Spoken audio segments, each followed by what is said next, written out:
भविष्यवक्ता सपन्याह की पुस्तक। सपन्याह यहूदा के दक्षिणी राज्य के अंतिम दशकों के दौरान रहता था। ये वो समय था जब राजा योशिय्याह ने मूर्तियों को हटाने और मंदिर को केवल इस्राएल के परमेश्वर की आराधना के लिए पुनर्स्थापित करने के द्वारा देश में वास्तविक परिवर्तन लाने का प्रयास किया। लेकिन इस्राएल बहुत दूर चला गया था। अन्य देवताओं की उपासना करना लोगों के जीवन में बहुत गहराई से बस गया था और अंत में ऐसा हुआ कि योशिय्याह को अपने घमंड के कारण युद्ध के मैदान में एक दुखद मृत्यु को सहना पड़ा, जब उसने यरूशलेम को बेबीलोन के साथ टकराव के रास्ते पर खड़ा कर दिया था। और सपन्याह ने यह सब होते हुए देखा था। वर्षों से वो यरूशलेम के अगुओं को चेतावनी दे रहा था और ये छोटी पुस्तक उसकी कविताओं का ऐसा संग्रह है जो उसके संदेश का सारांश प्रदान करती है। इसकी रचना 3 मुख्य भागों में की गई है। पहला भाग यहूदा और यरूशलेम पर आने वाले यहोवा के दंड के दिन पर ध्यान देता है। दूसरा भाग अन्य राष्ट्रों और फिर से यरूशलेम पर यहोवा के दंड के दिन के विषय में है।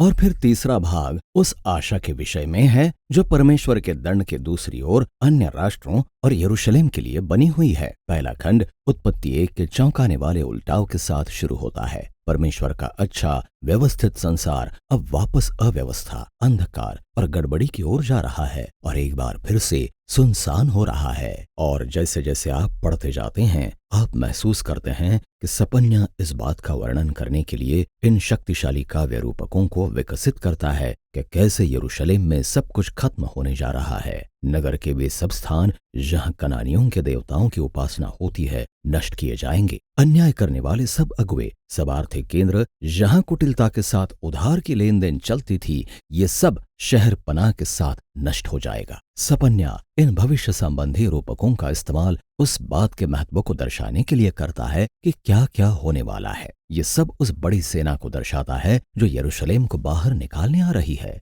अब ये दिलचस्प है कि सपन्याह ये उल्लेख नहीं करता कि परमेश्वर इस दंड को लाने के लिए किसकी सेना का इस्तेमाल करने जा रहा है। मीका या हबक्कुक जैसे अन्य भविष्यवक्ताओं से हमें पता चलता है कि यह बेबीलोन की सेना है, लेकिन सपन्याह कभी इसका उल्लेख नहीं करता। और ऐसा इसलिए है क्योंकि वो नगर के उत्थान और पतन में परमेश्वर की भूमिका को प्रकट करना चाहता है। और असल में यही बात सपन्याह को आशा प्रदान करती है। यह नहीं कि यरूशलेम इस विनाश से बच सकता है, लेकिन खंड 1 की अंतिम कविता में वो यरूशलेम में ऐसे लोगों को पुकारता है जो यहोवा को ढूंढे। और वो कहता है कि ये लोग बचे हुए विश्वास योग्य लोग होंगे, अर्थात वे लोग जो बच सकते हैं अगर वे पश्चाताप करें। दूसरे खंड में सपन्याह यहूदा के आसपास के राष्ट्रों को भी शामिल करता है, जैसे कि पलिश्तियों, मोआबियों, अम्मोनियों और यहाँ तक कि अश्शूरियों को भी। वो इन सब पर भ्रष्टाचार, हिंसा और अहंकार का आरोप लगाता है और वो भविष्यवाणी करता है कि वे सब भी बेबीलोन के हाथों नष्ट किए जाएंगे।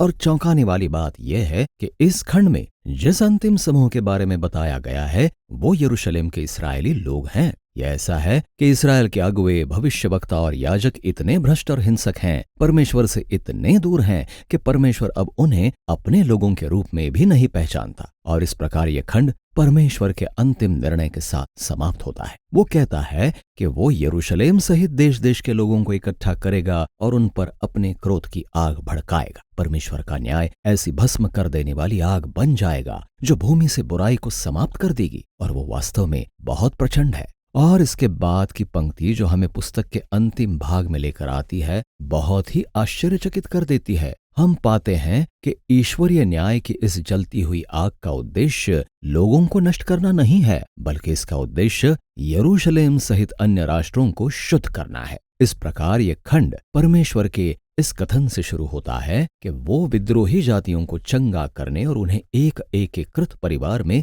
बदलने जा रहा है। और जब वे शुद्ध हो जाएंगे तो वे अपनी बुराई से फिरेंगे और यहोवा से प्रार्थना करेंगे। ये रूपक उत्पत्ति 12 में अब्राहम से की गई परमेश्वर की प्रतिज्ञा की पूर्णता की ओर संकेत करते हैं कि परमेश्वर जाति जाति के लोगों को और यरूशलेम को आशीष देने का उपाय करेगा। पुस्तक की समाप्ति जाति जाति के लोगों के केंद्र में नगर की पुनर्स्थापना पर ध्यान देती है। परमेश्वर की उपस्थिति पुनर्स्थापित नगर में उन बचे हुए विश्वास योग्य लोगों के साथ है जो परमेश्वर की दया से नम्र और परिवर्तित किए गए हैं और उन्हें गीत गाने और आनंद मनाने के लिए बुलाया गया है। और फिर इस विचित्र रूपक में हमें बताया गया है कि परमेश्वर एक कवि है जो गीत गाना चाहता है। सपन्याह कहता है कि तेरा परमेश्वर तेरे बीच में है और वो ऊंचे स्वर से गाता हुआ तेरे कारण मगन होगा। पुस्तक की अंतिम कविता इन बहुत ही शक्तिशाली रूपकों के साथ समाप्त होती है कि परमेश्वर त्यागे हुओं, गरीबों और टूटे हुए लोगों को अपने परिवार में इकट्ठा करेगा, जहां वो उन्हें सम्मान के साथ ऊंचा उठाएगा। और इस प्रकार ये पुस्तक समाप्त हो जाती है।